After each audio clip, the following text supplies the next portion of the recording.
Three things in 3 minutes. Let's go. So, really good perspective shifting reminder.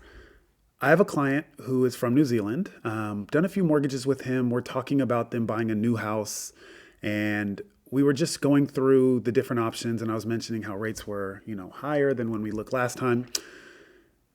He asked, would it make sense to look at an ARM? And I said, the adjustable rate mortgages are a little bit better, but not much. And I really love the 30-year fix. He said, oh my God, you don't need to sell me. Where I'm from, you can't really lock in a rate for more than 2 or 3 years.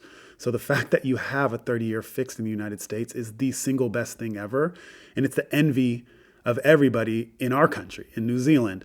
The same is true in Europe, in Asia, and South America. The 30-year fix is absolutely amazing. You lock in your rate for 30 years. You never have to worry about the payment going up. And if rates go down, with the fact that we have no prepayment penalties, you take advantage of a lower rate for free or with small costs out of pocket. It's just unbelievable. So when you're talking to your buyers about our marketplace and why the U.S. economy, the U.S. housing market is so amazing, make sure you include this. It's super relevant. And people take it for granted. It's not like this everywhere else. Another note, if you have an appraisal come in higher than the purchase price, and I'm starting to see this more and more oddly right now, there is a little lever that you can pull for your buyers to maybe help out. So let's say you have a property that's in contract for $1 million. The property appraises at $1,020,000. So it appraises $20K over. You can actually increase the price, do an addendum, and have the seller credit back $20K.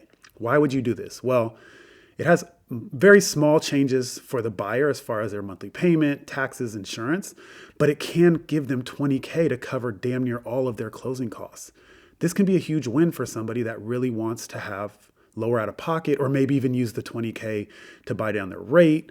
For the seller, it's effectively the same thing. They're still net the same amount. Transfer taxes are slightly higher or whatever, but it's almost meaningless from the seller's perspective. So just something to know, because it might be a suggestion you can employ in the future, if nothing else, to make you look like a complete badass who understands this stuff inside and out, and it's completely fine with the lender. You can increase the price and give a concession back even after the appraisal has come in.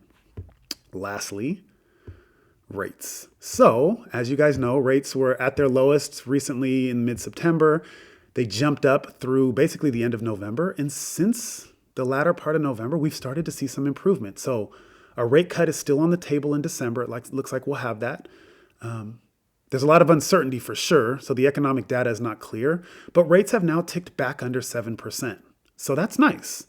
We're not back down into the low sixes, which we were at about 2 months ago, but we're still looking better than where we were just 3 or 4 weeks ago, if it's been that long since the election. So we'll keep an eye on things. Thank you guys for tuning in, and y'all got this.